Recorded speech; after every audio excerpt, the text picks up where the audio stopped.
Ele tinha um jeito infalível de conseguir uma boa mesa nos restaurantes do Rio, mesmo num sábado à noite. Era só dizer umas palavras mágicas ao maître: sou o pai do Chico.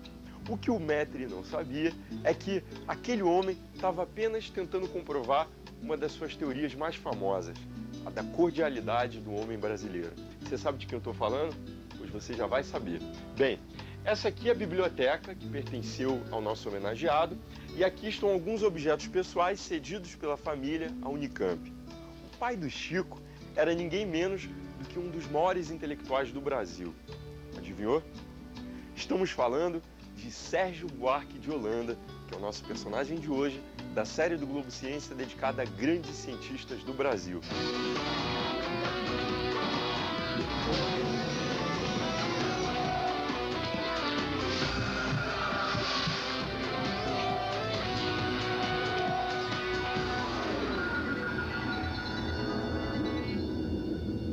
A missão do historiador consiste não só em estudar o passado como tal, mas ainda em preparar-nos para melhor conhecermos nosso tempo, as nossas necessidades, nossas possibilidades.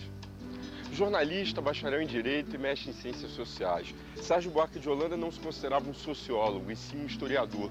Ele era um dos explicadores do Brasil, juntamente com Caio Prado Júnior e Gilberto Freire. Alguém que, através da sua obra, procurou mostrar o Brasil aos próprios brasileiros. Sérgio Buarque deixou muitos livros. Entre os mais importantes estão Monções, Visão do Paraíso, Caminhos e Fronteiras e Raízes do Brasil, considerado por muitos uma das obras mais importantes já escritas no país. A gente vai conversar com a professora Maria Odila Leite da Silva Dias. Ela é professora titular de História do Brasil da USP e professora associada da PUC de São Paulo, mestre e doutora em História Social. Maria Odila, você conviveu muito com Sérgio Buarque de Holanda. Como é que ele era? Eu o conheci numa situação muito engraçada. Foi no saguão ali do quarto andar da Maria Antônia, onde funcionava a Faculdade de Filosofia, e ele estava defendendo a tese dele de catedrático. E vestido com uma beca preta, comprida, com uma fachona azul, etc. E ao ver os estudantes assim, ele ia tomar um cafezinho, estava passando pelo saguão, ele fazia o sinal da cruz como se fosse um padre, abençoava, assim, muito sério, todo mundo, mas seríssimo. Então, o meu primeiro encontro com o professor Sérgio já foi engraçado nesse sentido, né? Mas era um homem muito afável, muito fácil de lidar, sempre muito irreverente, sempre contando histórias muito engraçadas, e ao mesmo tempo era um homem que deixava você seguir o caminho que você quisesse. Ele dizia que não se considerava um sociólogo, e sim um historiador. A senhora concorda com ele? Assim, foi um caminho... Ele começou crítico literário. Aliás, a vida toda ele teria algo do crítico literário. Mas da experiência do convívio com os poetas e os literatos do modernismo e de certa oposição que ele fazia a certos aspectos defendidos por ele sobre o Brasil, foi ali que ele se tornou historiador. Foi nessa atitude de negação, de confronto, de querer mostrar um processo diferente do que era pensado, mesmo pelos colegas modernistas dele. Havia então uma procura de refundar a nacionalidade brasileira. Eu queria agora que a senhora fizesse um paralelo entre Gilberto Freire e Sérgio Buarque de Holanda. Ambos se dedicaram a analisar o Brasil e a formação do povo brasileiro. Eu queria que a senhora fizesse uma comparação entre a teoria dos dois. O professor Sérgio tinha um modo muito irreverente de se referir ao Gilberto Freire e a ideia dele da Casa Grande Senzala como uma célula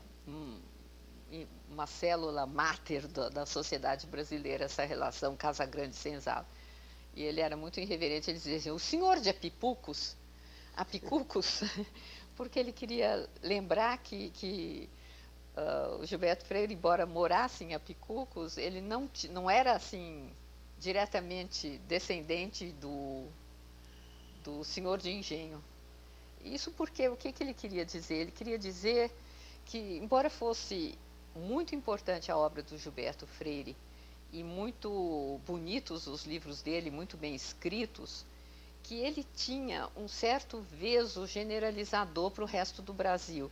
O que ele via no Nordeste, ele generalizava para todas as colônias do Brasil e o olhar do professor Sérgio sempre foi diferente, não um olhar generalizador, ele não procurava costumes gerais, ele procurava quebrar as generalizações, as representações do brasileiro como um todo, para chegar a mostrar as diferenças, muitas, os costumes extremamente diferentes de região para região. Então, nisso é que se chocavam.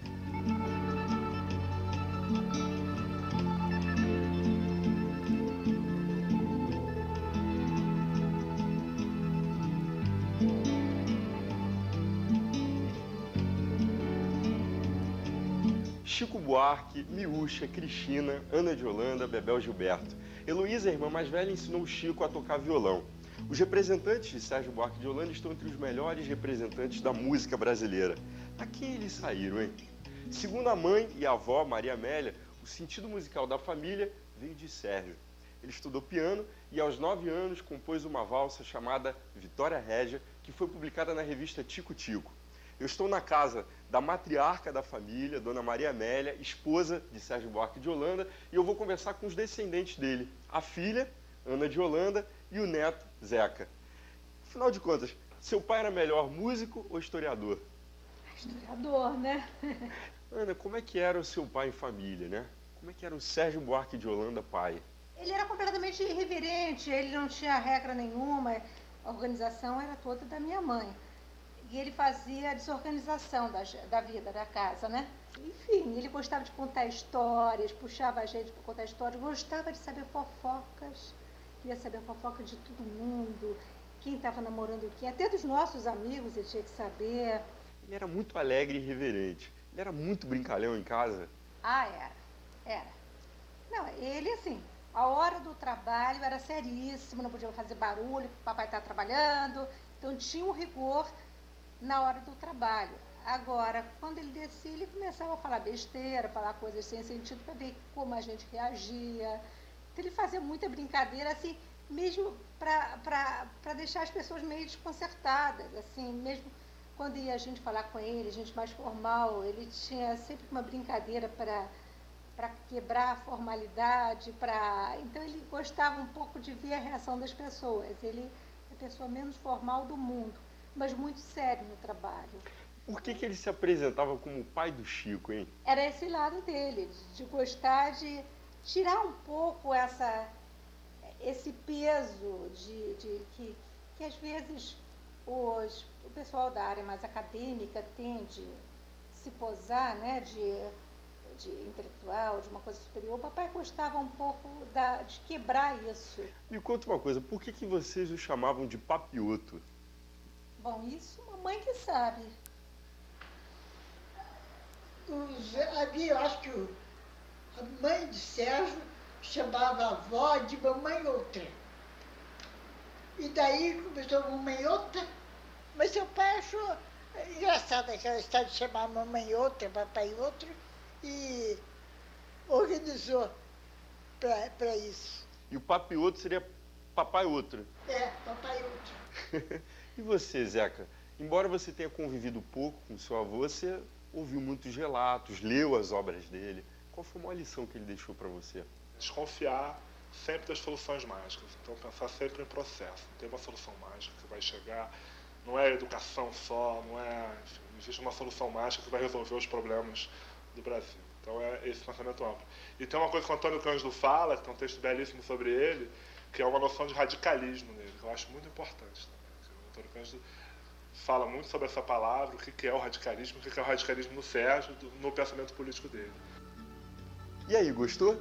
Depois do intervalo você vai conhecer melhor o trabalho de Sérgio Buarque de Holanda, vai ver o que ele pensava sobre os colonizadores portugueses e como ele explicava o povo brasileiro. E vai entender também a origem da nossa famosa cordialidade. É só um minutinho e eu volto já já. É rapidinho. Para estudar o passado de um povo, de uma instituição, de uma classe, não basta aceitar ao pé da letra tudo quanto nos deixou a simples tradição escrita. É preciso fazer falar a multidão imensa dos figurantes mudos que enchem o panorama da história e são muitas vezes mais interessantes e mais importantes do que os outros. os que apenas escrevem a história. Libertário, Sérgio Buarque de Holanda, nosso personagem de hoje, na série do Globo Ciência dedicada a grandes cientistas do Brasil, sofreu críticas tanto da direita quanto da esquerda ao definir a cordialidade como um traço marcante do caráter brasileiro. Um povo cordial, mas não fundamentalmente bom. Não será uma contradição? A gente vai entender essa história agora. Vem cá.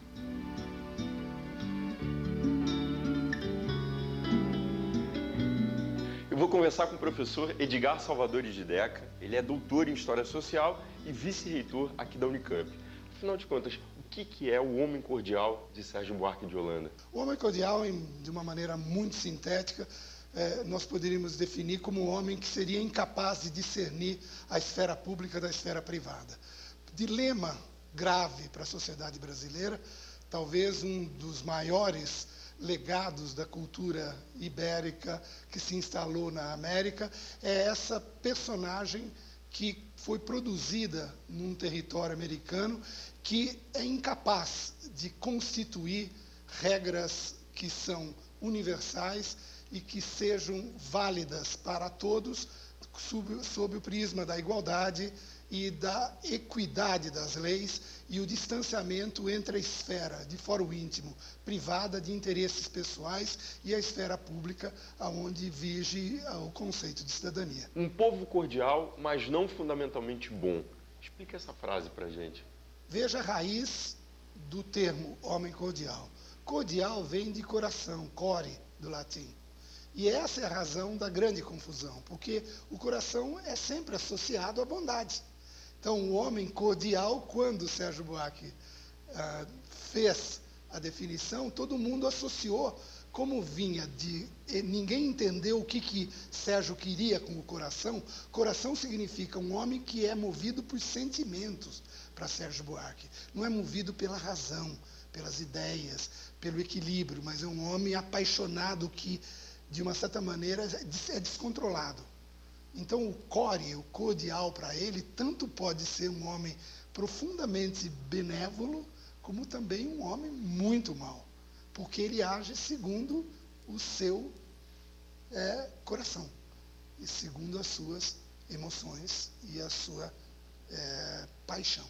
Sérgio sofreu críticas tanto da direita quanto da esquerda. Por quê? Bom, fundamentalmente porque a cordialidade, como foi entendida como algo sinônimo de bom, flácido e de uma certa maneira, benevolente, na década de 30 do século passado, o período da ascensão dos fascismos, e o integralismo brasileiro teve um papel importante no pensamento de direita no Brasil, o homem cordial era visto como um homem fraco, quando o nacionalismo vaguista precisava de um homem destemido, corajoso, desbravador. E pela esquerda, a cordialidade dilui o conflito das diferenças e das desigualdades sociais. E esse homem cordial existe ainda ou desapareceu? Acho que existe, né? Quando você vê que desafetos do passado no mundo da política se abraçam como novos aliados, e quando você tem a benevolência com que as responsabilidades públicas e principalmente aquilo que deveria ser a condução da esfera pública no Brasil é tratada de forma muito pouco séria, dá a ideia de como e quanto é vivo ainda o predomínio senhorial, oligárquico, patriarcal na política brasileira. Muito embora essa oligarquia tenha já outra feição e outros moldes da antiga oligarquia rural e tudo mais. Sérgio Buarque de Holanda era um democrata convicto e sempre foi um militante político. Participou da criação de partidos políticos e, inclusive, foi candidato a deputado por São Paulo. Combateu as ditaduras de Getúlio Vargas e dos militares e, em 1969, requeriu a sua aposentadoria da USP em solidariedade aos colegas afastados pelo AI-5. Que tal a gente conhecer um pouco mais sobre o pensamento político dele? Vem comigo.